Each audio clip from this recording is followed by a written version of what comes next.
I'm rolling and standby, sound, speed, action.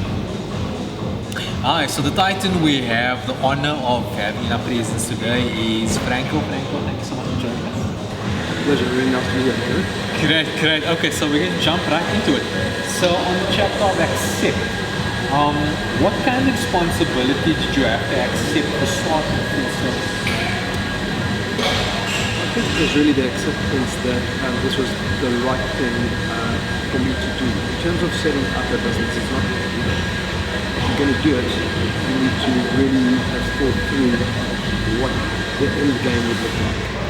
Accepting that there are going to be challenges along the way. It might be right at the beginning, in the middle, whenever it is, there will always be those challenges. Accepting that, for me, this is the right thing, and therefore, no matter what, I'm going to see it through. Yeah, I guess the reality, the acceptance is, the belief that you're actually going to make this work. Great. So, which brings us to our next chapter. So you've had this idea in your mind. So the chapter of visualize. What did it look like in those early stages? I think it was one of those things for me. It was how could we really make South Africa sellable from and I'm talking specifically about my sector here, but for the business, it needed to show that South Africa had a proposition that was equal to or better than the other offshore destinations. And I say equal to or better because at that stage we couldn't prove that it was going to be equal to or better because there was no industry. Of course. So this was creating industry. So it's all in your head. All in my head. But for me, the equal to was at least, you knew what an equal to would look like. But you also wanted the aspiration for it to be better. So that was really what I went for, is to try and achieve the better, make South Africa the offshore destination of choice for people looking, for businesses looking to offshore their call center services to a different country.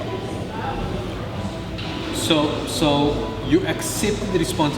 It's a monumental task. I mean, regardless of how many people are doing this, but it's just one person that accepted the responsibility to see this through. Obviously, you had to make room for a certain margin of error. We might not achieve this. And then you had it in your head. So now it's the declaring part, like speaking it into existence. Who did you declare to? Well, I think there's the declaration to yourself that you believe completely that this is the right thing. And I mean, I guess, I can't speak for others, but certainly for myself, the belief that the people of South Africa and the country has something quite magic about it. Our culture really is built on entrepreneurs, if you think about the pioneering spirit that really helped to create this country.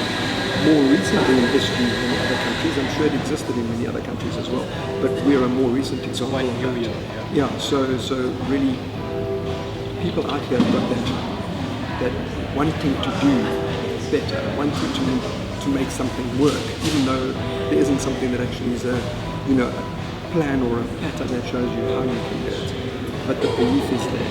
And for me, it was that we can make this work, and just going out there and making it happen. I've actually heard a few times that the declare part usually goes to a family member or to your spouse or someone close to you, but that a few of our Titans have actually that they had to declare to themselves first. So was that the important step for you?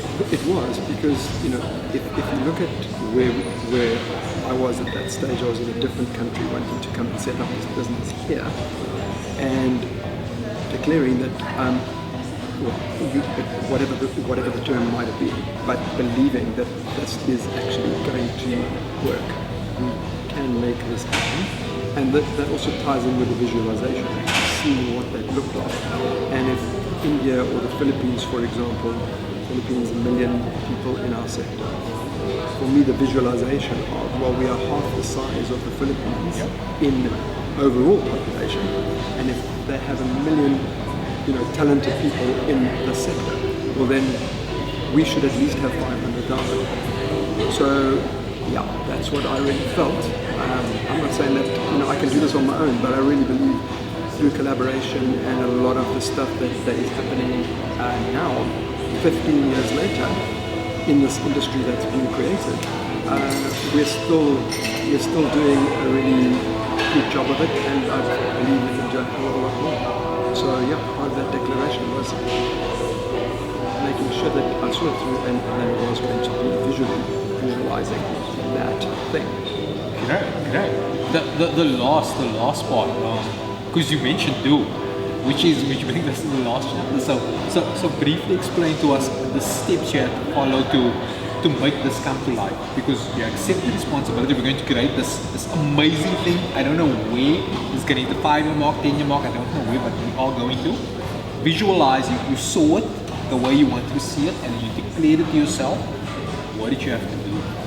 Yeah, it's a great question, and I think for me the whole thing starts with just going back to the visualization, and also bearing in mind that you can't create this thing on your own. Of course, there's no way. This is a madness thing. It's not. If it was a much smaller business and whatever else, I could have looked at it in a different way. Here, I knew that there was going to have to be a lot of collaboration to achieve where we get South Africa to be known as the destination of choice for offshoring contact center work, BPO work. And so to do that, it was absolutely understanding that you might have your vision, but that might create only a small part of what is potentially possible. And therefore, as part of that plan, what do you do? Collaboration is one of the most important things. So knowing that, to just achieve what I want to achieve, I would need to collaborate, but to get the country to where we needed to get to achieve this choice, then it was collaboration with whether it would be government and then on a national or a local level, partners in all sorts of infrastructure, technology, a whole lot of things, collaboration with educational institutions and all partners in recruitment, etc. Those kind of the things, the do was mainly around collaboration, because to execute the vision, you could not do it on your own, recognizing that, and therefore you had to bring not only your own team in your smaller sort of version of that, but your team as a much larger team, as a South African team, or Team South Africa, to work towards that end goal. So yeah, I think there are lots of things that needed to be done, needed a plan. But ultimately, if you, for me, in strategy and or achieving a vision, if you know where you want to go, you build a plan towards that end goal, and you also accept that along the way you're going to have to change the plan. You're not changing the end point, but as as life happens, just in normal day-to-day life and or in business life, things will continuously change. Not only just things that are thrown at you, but the market over even 5 or 10 years has changed. And therefore you have to be something or someone, business, that can adapt and be flexible and continue to innovate to sustain that. That's remarkable, because one of the Titans we've interviewed said the exact same thing. They've also got massive business on the continent here, and they're also saying that the goal doesn't change. Yeah. Just the way to get there. So you need to pivot and just go with the flow and change things as they come along. Absolutely. I was, when I talk to people at work and whatever else, like they join our business, and for me that's the most exciting part of running a business is, people who join you because they believe in your vision, and spending time with them to understand what that looks like and what that means for them and how they can help you with that. And for me, it's kind of sitting and going through that and helping the guys really understand how they can help you to achieve that end goal. I always look at it like this, and it's an example when people ask me questions. Is, you want to go from one place to another, one city to another. You've got a choice of transport. You want to get there. That's the vision. But how you get there, you might have decided you're going to fly there, but then there's a delay in the flight, and the flight gets cancelled. You still got to get there, right? So then, how do you get there? And that's the thing. That's really what brings up the innovation, the creativity, and really tests you as to whether you are actually in it for the long run. Yeah, definitely. So, definitely. in closing, accept, visualize, declare, do. Could an ordinary person use it as a kind of roadmap? Can it be applied to business, or can it be applied to your personal life in your personal opinion? Absolutely. I don't think, this is not rocket science.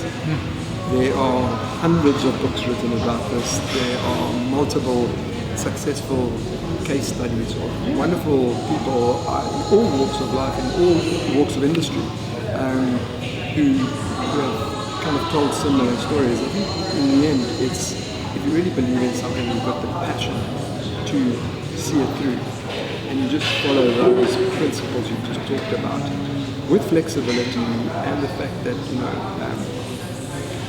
you need to really believe in yourself and in your team. You can get it. So your journey, like this is where we end off. Your journey now for you, Franco. Like, is it done? Or are you just getting warmed up? Or you just is there more that you can expect from you? That almost like reminds me, David, of a question of if you ask me, is it done? Am I ready to leave this earth? Because at the end of the day, I don't see that I would ever be done. You're learning every day. You always get something different that's coming at you, and it's what stimulates me. And no, my journey has only just begun. I love that. I love that. Franco, thank you so much for joining us, and look forward to your future success. Absolutely. Pleasure. Thank you. Nice chatting to you.